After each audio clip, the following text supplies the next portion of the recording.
નમસ્કાર દર્શક મિત્રો, જી ટીવી ગુજરાતી ન્યૂઝમાં આપનું હાર્દિક સ્વાગત છે। હવે જોઈશું સમાચાર વિગતવાર। પર્વત પાટિયા વિસ્તારમાં ઝડપાયેલું કોલ સેન્ટર લોન અપાવવાના નામ પર છેતરપિંડી કરતી। લોનની પ્રોસેસ પેટે 799 રૂપિયાના ઓનલાઈન પડાવી છેતરપિંડી કરાતી। લોન પ્રોસેસિંગના નામ પર લોકો જોડે 10 લાખથી વધારાની ઠગાઈ આચરવામાં આવી। પ્રવીણ ચૌહાણ નામના ઠગની ધરપકડ। નમન ચૌહાણને વોન્ટેડ જાહેર કરાઈ ગયો છે। સાયબર ક્રાઇમ સેલે લાઈવ રેડ પાડી અને ચાલતા ગેરકાયદેસર કોલ સેન્ટરને ઝડપી પાડ્યું છે। સ્થળ ઉપરથી 6 જેટલી ટેલિકોલર પણ મળી। Laptop, mobile phone, sim card, દસ્તાવેજી કાગળો સહિત 55,000 મુદ્દામાલ જપ્ત કરાયો।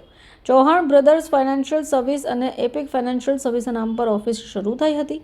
લોન માટે ગ્રાહકોને શોધવા સોશિયલ મીડિયા ઉપર મીડિયા એડ્સ પર જાહેરાત કરતા લીડ ડેટા ટેલિકોલરને આપી કોલ લોન લેવા માંગતા ગ્રાહકોનો સંપર્ક કરાતો।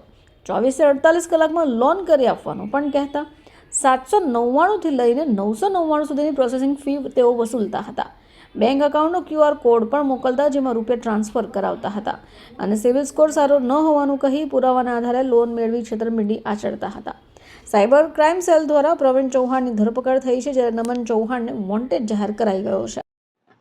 સુરત શહેર સાયબર ક્રાઇમ સેલ દ્વારા ગઈકાલે એક પર્વત પાટિયા ખાતે એક રેડ કરવામાં આવી હતી, જેમાં એપિક ફાઇનાન્શિયલ સર્વિસ નામની એક ઓફિસ ચાલતી હતી, જેમાં અમે લોકોને બાતમી મળી હતી કે ત્યાં એ લોકો લોન મળી જશે 1 થી 2 દિવસમાં એવી ખોટી લાલચ આપી લોનની પ્રોસેસિંગ ફી લઈ લેતા હતા કસ્ટમર્સ પાસેથી અને એમને લોનની પ્રોસેસિંગ નહીં કરતા હતા। એવી રીતે બાતમી મળતા અમે લોકો ત્યારે જ્યાં રેડ કરી તો ત્યાં એક સંચાલક અને એના સિવાય 6 ટેલિકોલર્સ ત્યાંથી મળી આવ્યા અને પૂછપરછ કરતા, તપાસ કરતા અને તમામ ડોક્યુમેન્ટ જોતા ખબર પડી કે એ લોકો 5 થી 5 લાખ રૂપિયા જેટલાની લોનની વિશ્વાસ આપતા હતા કે 1 થી 2 દિવસમાં ઝડપથી અમે લોકોએ પ્રોસેસ કરાવી દઈશું અને એવી વિશ્વાસ આપીને સામેવાળાથી 799 અને 999 રૂપીઝ લોન પ્રોસેસિંગ ફીના નામે લઈ લેતા હતા અને પછી એમની લોન નથી પ્રોસેસ કરાવતા હતા।